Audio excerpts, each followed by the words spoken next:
Olá, sejam muito bem-vindos. Hoje a gente vai mergulhar em um dos mandamentos mais antigos e talvez mais importantes da história, ou primeiro. Pode parecer uma regra de milênios atrás, né? Mas vamos descobrir juntos como ela tem tudo a ver com a gente, aqui e agora. Bom, vamos começar com algo que a gente conhece bem. Não dá para negar. O Brasil é um país que respira fé. Para todo lado que a gente olha, vemos pessoas que amam adorar, que buscam o sagrado. Isso faz parte do nosso DNA, da nossa cultura. E é aqui que a coisa começa a ficar interessante. Com tanta devoção por aí, vem a pergunta que não quer calar. Será que essa adoração é de fato verdadeira? A fonte que a gente está analisando nos desafia a pensar não só em como adoramos, mas principalmente em quem adoramos. Para a gente entender isso a fundo, a gente precisa voltar lá na origem de tudo. Imagina a cena, o povo de Israel recém-liberto diante do imponente Monte Sinai. É ali que o fundamento para toda essa nossa conversa foi estabelecido. Essa foi a primeira palavra, a primeiríssima. E a mensagem, olha, não podia ser mais direta. A devoção não pode ser dividida. Não tem espaço para concorrência. Era um recado de tudo ou nada.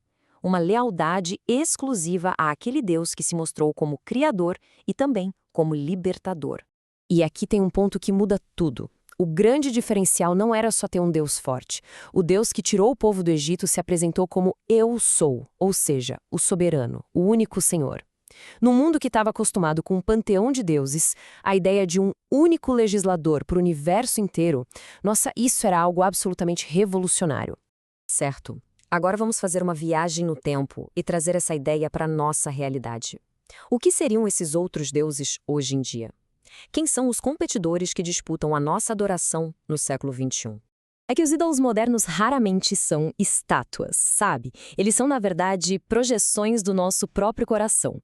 São deuses que a gente mesmo cria para carimbar, para validar os nossos próprios desejos. No fundo, a idolatria moderna coloca o eu no trono do universo. E olha só que exemplos práticos. A gente vê isso na performance dentro do culto, quando o adorador acaba virando o protagonista. Ou na ciência, que é fantástica, mas quando se divorcia da fé, pode tentar tomar o lugar de Deus. O nosso próprio ego quando se acha a autoridade final sobre o que é certo e errado. E até mesmo na hora de criar leis baseadas só no que a gente gosta, ignorando qualquer padrão moral maior. Para a gente ter uma dimensão de como Deus enxerga essa adoração dividida, a fonte que a gente analisou usa uma analogia muito, mas muito forte. Seria como o marido chegar em casa e apresentar a amante para a esposa. A adoração, nesse sentido, pede uma fidelidade completa, um coração por inteiro. E pode parecer que isso é um assunto só de religião, mas não é. O impacto desse único mandamento vai muito além. Ele cria um efeito em cascata que ajudou a moldar a sociedade como a gente conhece hoje. A lógica é a seguinte: se existe um único Deus, então existe uma única lei moral, que é universal e perfeita para todo mundo. Pensa no caos que seria se cada Deus tivesse um código de conduta diferente, em conflito um com o outro. Mas um único legislador, bom, ele estabelece um único padrão. E esse quadro aqui ilustra bem esse contraste. De um lado, o legado judaico-cristão, com essa ideia de um legislador supremo que serve de base para valores como igualdade e liberdade. E do outro, a chamada moralidade relativa, que, segundo a análise, por ser baseada no gosto pessoal, pode acabar gerando uma sociedade fragmentada e até leis contraditórias, como em casos de censura seletiva. E agora, a nossa jornada nos leva do Sinai direto para o Calvário. É em Cristo que essa busca por uma adoração exclusiva, por uma adoração verdadeira, encontra o seu ponto máximo, o seu cumprimento. Mas calma aí, quando a gente fala em adoração perfeita, não é sobre uma performance impecável, sem erros. Isso é impossível pra gente. A perfeição aqui tem a ver com o propósito, com a finalidade correta das coisas. Pensa nessa analogia aqui, um livro. Ele foi criado para ser lido, certo? Esse é o seu uso perfeito. Agora, se a gente usa esse mesmo livro como peso de porta, ele não deixa de ser um livro, mas a finalidade dele foi totalmente desviada. Da mesma forma, o argumento é que o ser humano foi criado para adorar a Deus. Quando adora ídolos, está se desviando do seu propósito fundamental.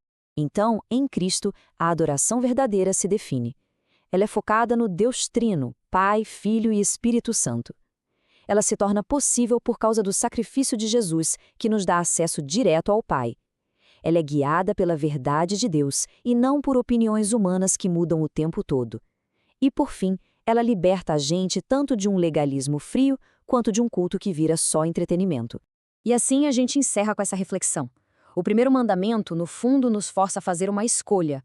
Ou a gente ama a Deus de todo o coração, ou, inevitavelmente, a gente acaba colocando um outro legislador no lugar dele.